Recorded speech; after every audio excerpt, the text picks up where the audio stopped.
Deer students, welcome to RMS Education. আশা করি তোমাদের প্রত্যেকের পরীক্ষা ভালো হয়েছে। আর ভালো কেনই বা হবে না, লাস্ট 2 মাস ধরে তোমাদের ইউটিউবে যে প্র্যাকটিস ক্লাসগুলো করানো হয়েছিল সেখান থেকে প্রায় ম্যাক্সিমাম প্রশ্ন তোমাদের পরীক্ষায় কমন এসেছে। যারা রেগুলার ক্লাস করেছিলে তারা প্রত্যেকেই বুঝতে পারছো। এবার দেখো, এই সেশনে আমি তোমাদের সাথে ইংরেজির সম্ভাব্য অ্যান্সার কি আলোচনা করব। যেই 15টি প্রশ্ন তোমাদের ইংরেজি থেকে পরীক্ষায় এসেছিল তার সম্পূর্ণ নির্ভুল উত্তর আমি তোমাদের জন্য নিয়ে এসেছি।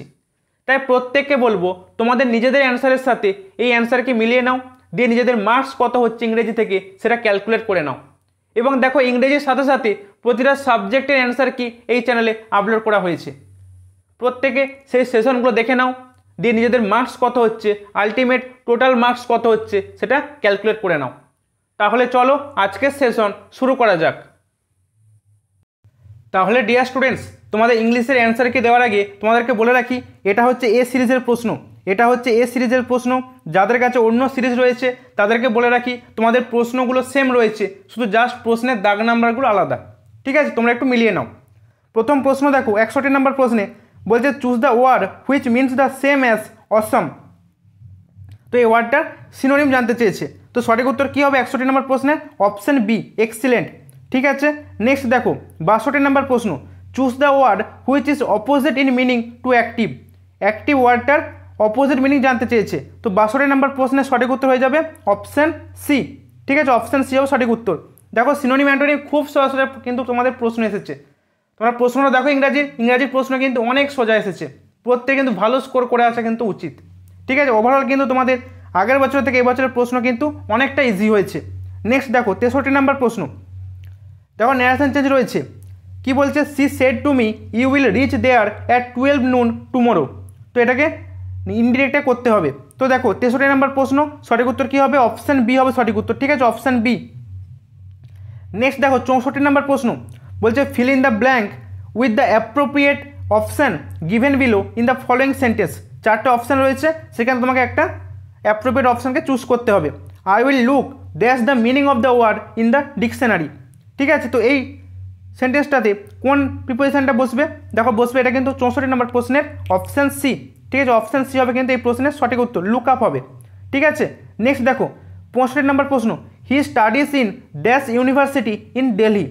ঠিক আছে, বলছে in the above sentence which of the following options may be correctly used. ঠিক আছে, এখানে কোনটি ইউজ করা যাবে? 65 নম্বর প্রশ্নে সঠিক উত্তর হয়ে যাবে অপশান বি। ঠিক আছে, অপশান বি হবে সঠিক উত্তর। দেখো 66 নম্বর প্রশ্ন, choose the alternative that correctly fills up the blank in the given sentence. ঠিক আছে, তো সেন্টেন্স কি রয়েছে? The wounded soldier was dash on the stretcher. তো কী হবে সঠিক উত্তর 66 নম্বর প্রশ্নের? Option B. ঠিক আছে, লাইট হবে। ঠিক আছে, 67 নম্বর প্রশ্ন, choose the correct alternative the patient dash before the doctor came. খুব সহজ সোজা প্রশ্ন, প্রত্যেকে নিশ্চয়ই বুঝতে পেরেছো এবং প্রত্যেকে আশা করি ইংলিশে কিন্তু খুব ভালো স্কোর করেছো। দেখো 67 নম্বর প্রশ্নের সঠিক উত্তর কী হবে? Option B. ঠিক আছে, the patient had died before the doctor came. Clear? দেখো নেক্সট প্রশ্ন 68, select the correctly spelled word. Select the correctly spelled word.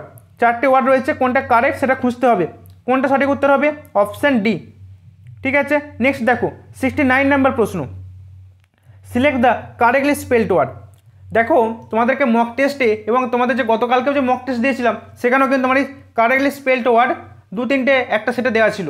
সেখানে অনেকে কিন্তু আমাকে কমেন্ট করেছিল, অনেকে আমার মেসেজ করেছো যে স্যার একটা সেটই একই টাইপের প্রশ্ন রয়েছে। যে দেখতে পাচ্ছ আছে তার ফলটা, কারেক্টলি স্পেলড ওয়ার্ড। তোমাদেরকে আমি বলেছিলাম এই টপিকটা থেকে কিন্তু বর্তমানে কিন্তু বিভিন্ন পরীক্ষায় প্রশ্ন আসছে, 1টা থেকে 2টো পরীক্ষায় প্রশ্ন দিচ্ছে এই টপিকটা থেকে। কারেক্টলি স্পেলড ওয়ার্ড না হলে মিসস্পেলড ওয়ার্ড খুঁজতে দিচ্ছে। তো এই জিনিসটার জন্য তোমাদেরকে কিন্তু আমি বারে বারে প্র্যাকটিস করতে বলেছিলাম এবং তোমাদেরকে আমি অনেক কঠিন কঠিন ওয়ার্ড প্র্যাকটিস করিয়েছিলাম, কিন্তু এখানে কিন্তু দেখো খুব সহজ সহজ প্রশ্ন দিয়েছে। তো 69 নম্বর প্রশ্নের অ্যান্সার কী হবে? Option B. ঠিক আছে, অপশান বি কিন্তু এটা কারেক্টলি স্পেলড ওয়ার্ড। নেক্সট দেখো 70 নম্বর প্রশ্ন, select the correct alternative to complete the sentence meaningfully. A bad workman dash with his tools. সঠিক উত্তর কী হবে 70 নম্বর প্রশ্নের? Option A. নেক্সট দেখো 71, choose the correct alternative to complete the sentence meaningfully. বলছে as you dash so you reap. সঠিক উত্তর কী হবে 71 নম্বর প্রশ্নের? Option C. ঠিক আছে, নেক্সট দেখো 72 নম্বর প্রশ্ন, choose the word which has nearly the same meaning as possesses. তো এই ওয়ার্ডটা সেম মিনিং মানে সিনোনিম। কী হবে বলো? 72 নম্বর প্রশ্ন, অপশান সি। ঠিক আছে, অপশান সি হবে সঠিক উত্তর। নেক্সট দেখো 73 নম্বর প্রশ্ন, choose the word which has just the opposite meaning of finish. মানে ফিনিশের অপোজিট মিনিং মানে অ্যান্টোনিম কী হবে? Option A. ঠিক আছে, অপশান এ হবে কিন্তু সঠিক উত্তর। খুব সহজ কিন্তু দেখো সিনোনিম অ্যান্টোনিম এসেছে। ঠিক আছে, তোমাদের যে ভয়টা করছিলে সেই ভয়টা কিন্তু দেখো, ভয়টা করছিলে একদিকে ভালো ছিল, যার জন্য তোমরা অনেক ওয়ার্ড স্টক বাড়িয়েছিলে, তার ফলটা আজকে পাচ্ছ, তার ফায়দা তোমরা আজকে পাচ্ছ। তোমাদের স্কোর অনেক ভালো হবে এবং প্রত্যেকেই আমি আশা করব যারা প্রিপারেশানটা ঠিকঠাকভাবে নিয়েছো, যারা আমাকে প্রত্যেকেই বলছো, মেসেজ করছো যে স্যার আমি এত স্কোর করেছি, 70+, 82+, অনেকেই স্কোর করেছো, তো ভালো। প্রত্যেককে আমি আমাদের স্টুডেন্টদেরকে অ্যান্সার কি পাঠিয়ে দিয়েছি, তোমাদেরকে আমি ইউটিউবের মাধ্যমে অ্যান্সারকে জানিয়ে দিচ্ছি। দেখো 74 নম্বর প্রশ্ন, সঠিক উত্তর কী হবে? বলছে choose the noun form of national. National ওয়ার্ডটার নাউন ফর্ম কী হবে? কী হবে? Option A. ঠিক আছে, 75 নম্বর প্রশ্ন, a person who can not see is called. কী হবে এটা? অপশান ডি, ব্লাইন্ড, অন্ধ।